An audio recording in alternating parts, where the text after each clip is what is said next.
Excuse me. Hello, coitus. Happy New Year. Hello, everybody, and thank you for tuning in to the Liberty Report. With us today is Daniel McAdams, our co-host. Dr. Paul, Happy New Year to you. It's great to be back. This is our first show of 2023. We took a week off. Did you enjoy your week off? Were you relaxing? I don't take a week off very often, but at the end of the week I said, this is not a bad idea. Easy. And I noticed not a lot of people, our staff came back. Yeah. Around the country, a lot of people didn't come back today. They're still out. Yeah, we decided to come back a little bit early because there's a lot going on. In fact, we have a race for the speaker. The House is going to change hands tomorrow. Maybe not a lot of people are awfully excited about it, but there is a lot to think about. You don't have to be a member of Congress to be speaker. That's right. That's what I heard. But they called. They called and asked me about it. I said, I don't think it's a very good idea. I don't like to travel back and forth. But they have remote voting now. You could just sit in your living room and be the speaker. You just need a gavel. Orders. Maybe we should do it from this table here. This is what you should be doing. And make the announcement right from the Liberty Report. Send me the gavel. Well, anyway,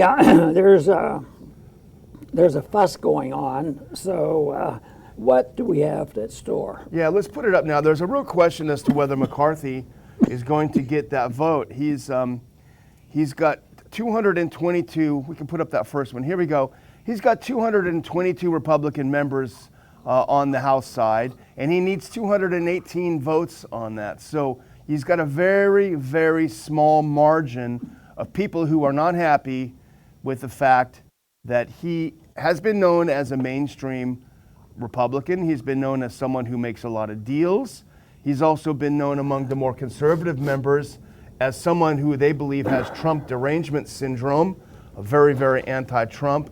So there is a real mini rebellion going on, and there's a question as to whether he'll get it on the first round or whether he'll get it at all. Obviously, no Democrat is going to vote for him. And this gives a lot of leverage, Dr. Paul, to groups like the Freedom Caucus and other more conservative members of the House to make some demands before they make their vote tomorrow.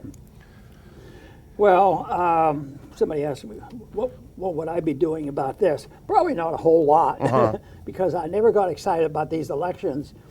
Not that there wasn't some difference, but I'm looking for a different type of difference. I'm looking, are they interventionists? And a lot of these very good people are good on economic policy, but they might be lousy on foreign policy. Yeah. And some of them might be pretty good on spending, but they don't care about the Federal Reserve, this sort of thing. So I didn't see this the place for my fight. So I didn't strike it out. It became personality fights, and you still had to do a lot of trading. Yeah. And I didn't like that. So I generally steered away from these types of battles. But it is something, though, that is pretty important long term. But, under the conditions up there today, where the Republicans really didn't do quite as well as they thought they were going to do, it would have been a completely different situation if it had a few extra votes. So, McCarthy has a job on his hand. Yeah. And if it's rocky now before it gets started, it's going to stay that way.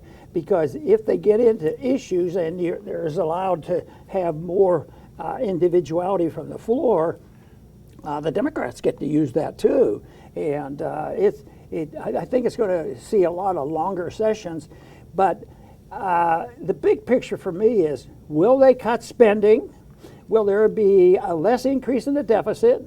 Are we going to eliminate a regulation? Yeah. Are we going to bring one soldier home?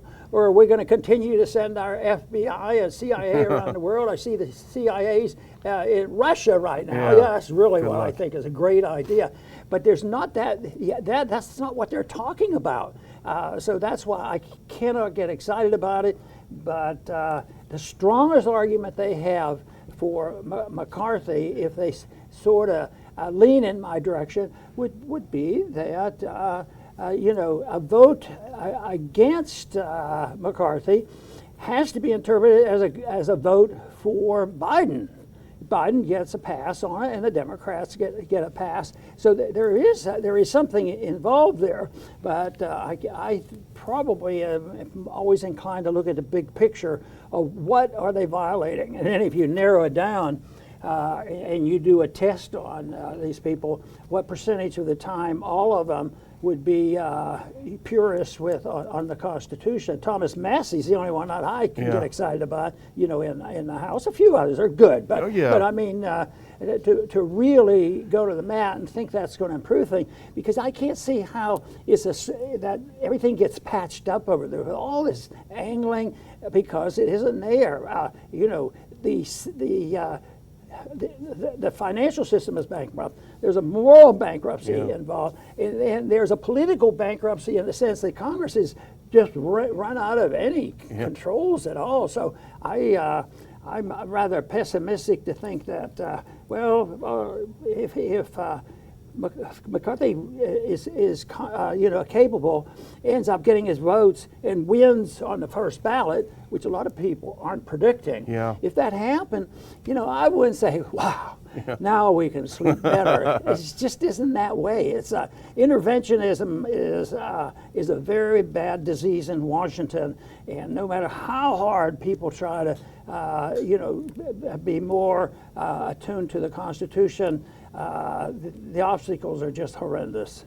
I don't think anyone would argue that McCarthy provided a bold vision for his leadership of the House, and for all of his faults, we've talked about this before on the show, for all of his faults, Newt Gingrich in the mid-90s, he presented a real clear vision. Now, they probably didn't get most of the stuff done they said, but they presented a real clear vision that people could latch onto, and that's why they rode into the House. And I think that inspired you to come back into the House. So that's how good it was. It got you out of Lake Jackson.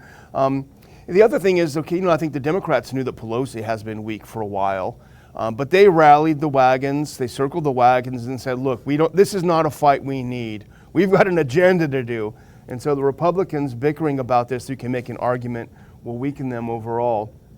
But here are some of those that are in opposition.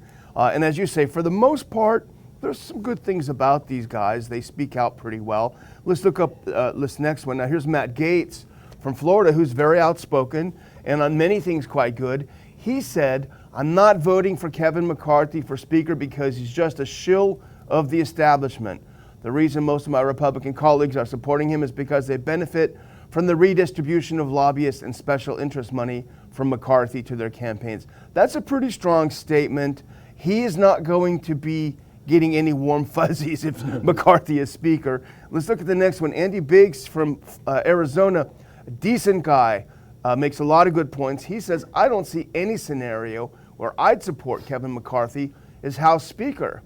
McCarthy has a track record of cutting backdoor deals with the Democrats. So there are two that have been very outspoken about this. And I think McCarthy understands that he's in a difficult position. So he started to make some concessions. And we saw a piece this morning on Zero Hedge. Of course, very good as usual there. And I guess the first thing he said on a conference call is that he would be willing to lower the threshold by which rank and file members can vote to depose the Speaker. And so that would be 5 members could get together and take a vote of the House, call for a vote of the House, a confidence vote. That's a lot of leverage to members. What if my cynicism is justified? And that the fight isn't there, not much will change, and there's too much power behind the Federal Reserve and foreign interventionism, all this nonsense. They're not going to quit spending. The deficit's going to explode. They can't stop it because it's locked in place. If that's reasonably accurate, then what good can come of this? What about a negative can be turned into a good? Stalemate. Yeah. Is stalemate worse than the other stuff, or would that impede the powerful Republican caucus now to change things? Even when they had the votes, they had 60 new votes when it was 1980 or something, and nothing changed. And even when they had a Republican president, nothing really changed. So. Slowing them up isn't too bad of an idea, but that's almost blasphemy. Yeah. Well, here are reportedly some of the concerns with the the House Freedom Caucus. Now, that's not like the old Liberty Caucus you had, but it contains some conservatives and some decent folks. Here apparently is what they want. Let's put this up. These are the reforms that they want. Among the unacknowledged demands, conservatives want a commitment that House leadership will not work to defeat them in party primaries. Okay. Meanwhile, the Freedom Caucus has asked for rule changes that include, and there are 4 of them, broader membership in the group that doles out committee assignments, allowing committee members to choose their own chairs, allowing amendments from the floor, and being given 5 days to review legislation before voting on it. Those to me don't seem unreasonable. You know, we've watched from the sidelines for a number of years, Dr. Paul, I guess about 10 years, we've watched power being so concentrated in a small group of leadership to the point where members themselves, they have no power at all. That's why they're always mouthing off everywhere. They don't have no work to do. Yeah, it boiled down, and I understood it, and getting upset didn't help that much, but I thought there was still a role to play to point out their infractions. You know, if they are doing this and it's just a way to hide the Constitution, trying to emphasize this, and you say, look, these guys are politicians. You're going to go and change Pelosi on a position? No, they're locked in on the politics of it.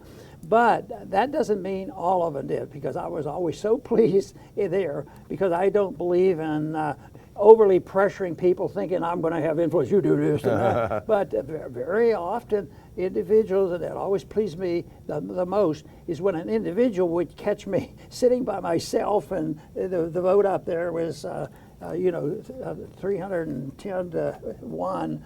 Why'd you do that? But it was a sincere question. Yeah. Why did you vote that way? And a few of them would pay attention. And I put that in a category of what really has to happen, because nothing ever changes of the big picture. Does the foreign policy change? Does the monetary policy change?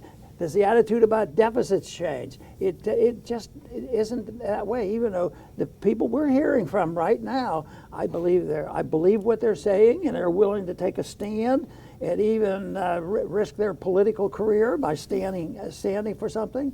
But the way the system works, and the more I look at what's happening, probably Congress, I'm getting to a point, I don't know whether this is extremism or what. I think the Congress is irrelevant. You know what's going on behind the scenes. You know, I mentioned already that I'm annoyed because I think the CIA's in Russia right now and all that kind of stuff. Do you think Congress even knows about it? Yeah, or wants to know. Yeah, that's right. Yeah. And here we are. We've been in another war. Yeah. And we finally get the people in charge who are the peaceniks. What do you mean, peaceniks? That's what they were when I was in the military. They were, in the 60s, they were the peaceniks. And now they're out there starting wars faster than the Republicans can start. So it's a whole year now that we have done that. And what was the announcement today? The presidents of the 2 countries and the NATO, we're not budging 1 inch. Yeah. That's what has to change, is these attitudes. Yeah. One thing I was going to ask you about that's interesting is one of these concessions they demand, allowing committee members to choose their own chairs. I don't think most people, and this maybe sounds like insider baseball, I don't think most people understand how committee chairmen are chosen. There's not a single criteria. You know this much better than I did, because you fought for a while to get a subcommittee chair, even though you were well qualified on paper in terms of terms. But I heard a terrible rumor that the leadership sometimes uses these chairmanships as an excuse to squeeze money out of members. Is that true? Yes. But don't say it too loud. The people will become suspicious and turn against the government. I used to have a number. To become a committee chairman of these certain committees, it might be, it's probably inflated now, $3, $4, $5 million, and then you qualify. Then you're elected by the executive committee, which is a small number of people. So that's the way it works. And if you don't play the game, you're not even qualified. So that's interesting. Qualification comes with playing by the ball. Play ball. The one way when they're trying to persuade somebody, I'd sit and watch how they needed 2 more Republican votes to keep this bill going, and they go on, and they work up the ladder on the people who have the political power, and then finally they'll get the speaker to come down and sit down there, and I'd be close up. What's he going to tell them? He says, do you want to be a team player or not? It was a team player, and they all use the same term, because if you weren't a team player, you were Satan. Yeah. If you want leadership, you got to follow. Yeah. Well, here's one firebrand who is marching to a different beat than the other conservatives. Let's look this up. We've talked a lot about Marjorie Taylor Greene. I'm sure there's plenty of bad stuff about her, but I kind of admire her because she does think for herself up there. Now, she is very, very out in the open in favor of Kevin McCarthy for Speaker. She has endorsed him, and she says she will vote for him, and a lot of people were surprised about that. And we can go to the next one. Here's a piece she wrote in, I think it was The Hill. No, it was Daily Caller, yes. Rep. Marjorie Taylor Greene, if Republicans want to get things done, there's only one choice for House Speaker. And you might say, come on, this guy's not going to get anything done. But I read the article, and she does make a couple good points. I'm just going to go over them really quickly. If we can go to this next one. She makes a good point, that there really isn't anyone else running for Speaker. She says, no, Jim Jordan is not running. He's endorsed McCarthy. He's preparing to lead the Judiciary Committee as chairman, exactly where we need him to be. Jim Jordan will lead the charge to rip apart the corrupt Department of Justice and FBI. That sounds good. She said, no, Steve Scalise is not running. He is unanimously elected majority leader and publicly supports Pelosi. She said, after spending the last 2 years in absolute disgust with the Biden Democrat agenda and the disrespectful way Nancy Pelosi runs the House, I can tell you why I'm supporting Kevin for Speaker. It's an interesting case, and I think it's a pretty good case that she's made. Yeah, and she should be respected for this. And I probably, I've mentioned I don't want to make these my fight, and I never said publicly whom I was going to vote for, that sort of thing. But if I did it, I would probably just not talk to anybody, and I'd just go in and cast my vote. And sometimes that is as loud as anything else. Sometimes I always see people who mock me for voting by myself. I said, just think about it. How many are there? 435 people or something like that, and I'm one. So I'm equal to them. Yeah, exactly. And sometimes they got it. People would come to me if I had voted by myself. Oh, please, we have to have it unanimous. I said, who cares? Yeah. I said, nobody's going to look at my vote. But it did have a psychological effect on them because they wanted a stamp of approval. And if a person, took a disagreement, they didn't like that. They were always looking at that one. Well, here's someone that's coming into the House as a Republican member, the first openly homosexual Republican, I believe, is what I read, elected to the House. But it's not going to be smooth sailing for him. This is George Santos. And here's a New York Times piece. George Santos admits to lying about his college and work history. What do you think about this, Dr. Paul? Oh, I have a risky position on this. So people have to think carefully about what I'm going to say. Because I have a little bit, I don't know whether it's sympathy, but tolerance of him. Because we know he's a liar. He admits it. So what else do you need to know? I mean, and let the people put him in office if they want a liar. And but the only thing that counts. What if it turns out? I imagine during his campaign he said something that he's a constitutionalist. Yeah. What if he is? What if he voted 100% right? And it will. Those are the people whose lies I want to stop. Yeah. I mean, his lies are commonplace. They're there all the time. That's what they all do. But if you could get the people who have lied to us about going into war and all the horrible, evil things, especially in the leadership position, how necessary it was to go to the Middle East and remake the Middle East. Just how many people died? It's not in the thousands. It's in the millions of people who died for that 20-year war, which is still going on over there. Matter of fact, it's just got expanded a little bit. It goes on, and it's always for so many wonderful things. It's for our Constitution. Yeah. It's for our freedom. And they argue that case, and it's nothing but lying. So if you're going to make him relative, his lies, in a way, are petty lies. But don't take it that I endorse what he's doing, but I want to make the point that big lies are the people who are condemning him the most, Yeah. and they figure, oh, I've condemned this guy. Let's throw him out. He's a liar. I'd like to vote out everybody in there that took the oath. Just think of the people who take the oath of office, Yeah. and they don't follow it. You know. That's a lie. Yeah. Yeah, that's a big lie. Yeah. Don't you know about Article 168? No, I never heard of that. Is that in the Ten Commandments, or where is it? Yeah, exactly. Maybe they'll make him speaker, right? An admitted liar. Here's one thing that I did find funny about him, and a lot of people talked about this. He's got to be some kind of character, I tell you what. Let's put up this next clip. This was a big thing because he was claiming to be Jewish on the trail, and it turns out that he's not. And he said, "I never claimed to be Jewish," Mr. Santos told the Post. "I'm Catholic. Because I learned my maternal family had a Jewish background, I said I was Jew-ish." This guy is He's a good liar. absolutely hilarious. Well, we should move on to our next story because this would be in the category of, okay, Jim Jordan is going to be in there in judiciary. He's pretty good, and you've said many times he's very smart. He's very dogged. He gets things done. He's not perfect by a long shot, especially on foreign policy. But he is going in, apparently, with a strong agenda. Well, let's put this up because this came out a couple of days ago. Rasmussen reports they did a poll, a public opinion poll, and they discovered, Dr. Paul, that 63% of all the people they polled want the FBI's social media activity investigated. 63%. They have a problem. Yeah. The FBI is going to do the investigation. Yeah, exactly. You know that. Of course, that's why the Congress exists. They are actually supposed to do it. But when they have commissions and try to figure out who did what after these assassinations and all, and I've always said they're either to cover up mistakes or cover up their plans.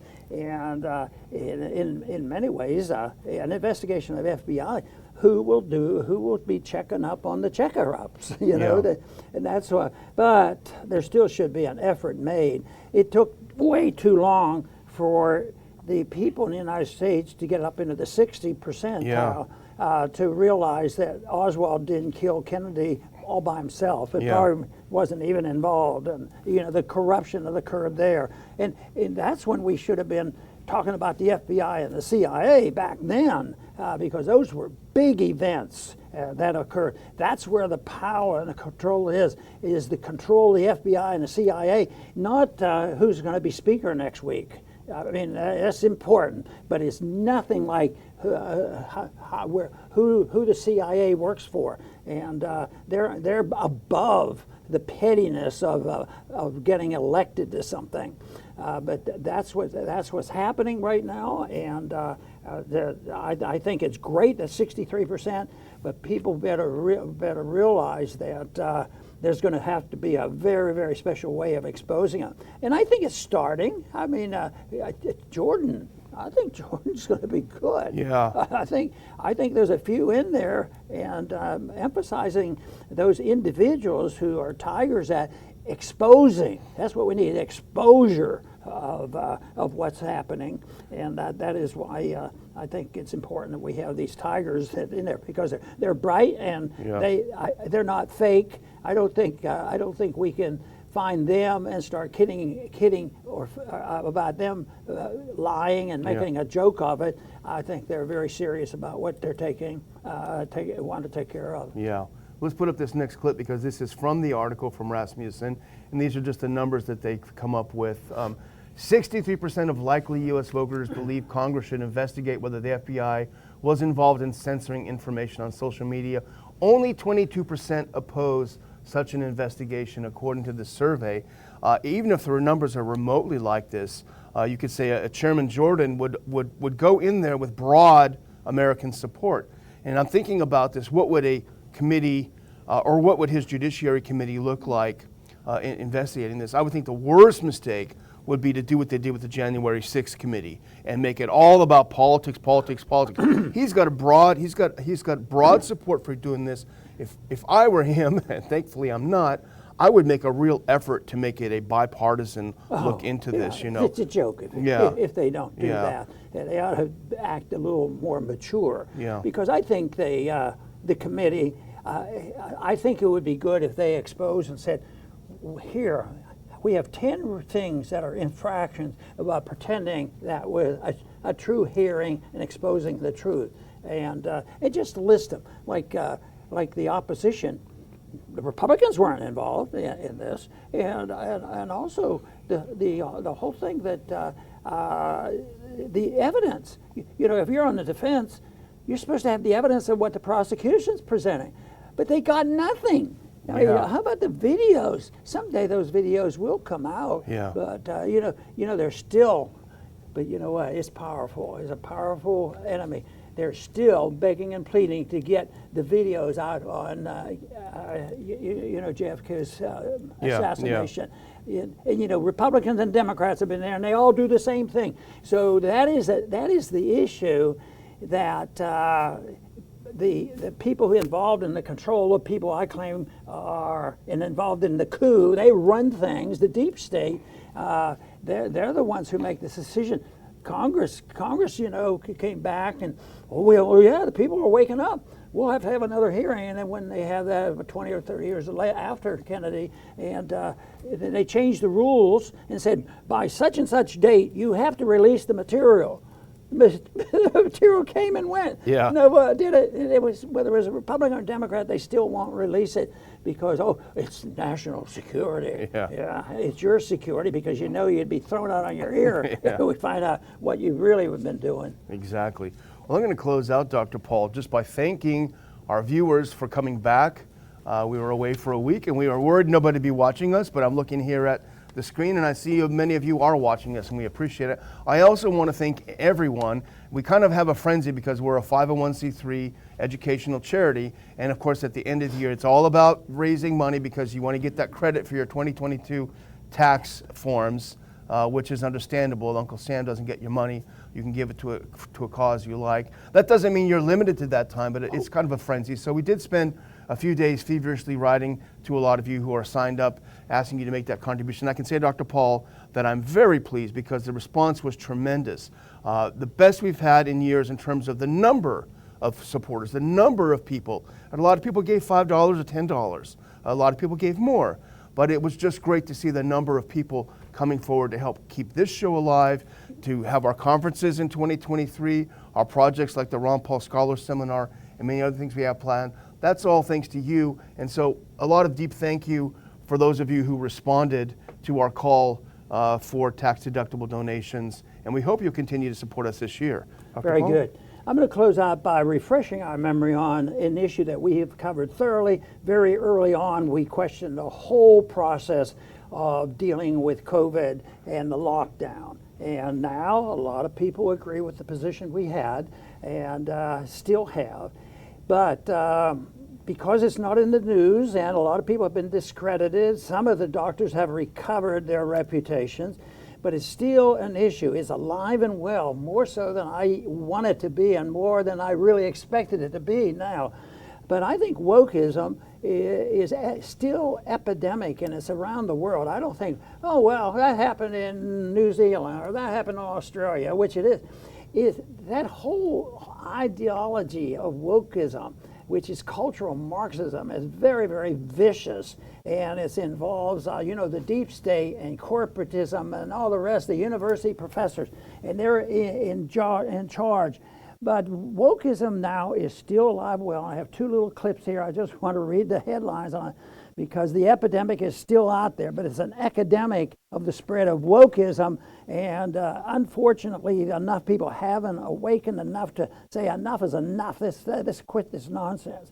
Here's two of them from the Zero Hedge, which does a very good job in keeping many people up to date. Norwegian actress faces 3 years in prison for saying men can't be lesbians. Now that's important. I wonder if that's on the speaker's agenda to try to solve that. But I think this stuff is junk. And sometimes even to debate it, philosophically is not a good idea because it's so extreme. It should be mocked. That's what it deserves. And the other one isn't much better. This is the British. The British woman arrested for silently praying near an abortion clinic. Now that's really brilliant, But we've done that stuff in this country already, where they've, just the cancellations. You said this: how many people on the internet get canceled? And of course, we're hoping, our fingers crossed, that Musk is going to really, introduce and reintroduce the principles of respect for freedom of speech. Even when you say something that is controversial, this whole idea of the First Amendment, it wasn't made, it wasn't made just to protect weather reports. Yeah. It was made to protect you, to say controversial things, especially those issues where you are criticizing the government. That's what people can't handle, because they think they can control the scenario and tell them what they're allowed to complain about. Well, anyway, I think it's been a great year, and I appreciate all the people that have supported us.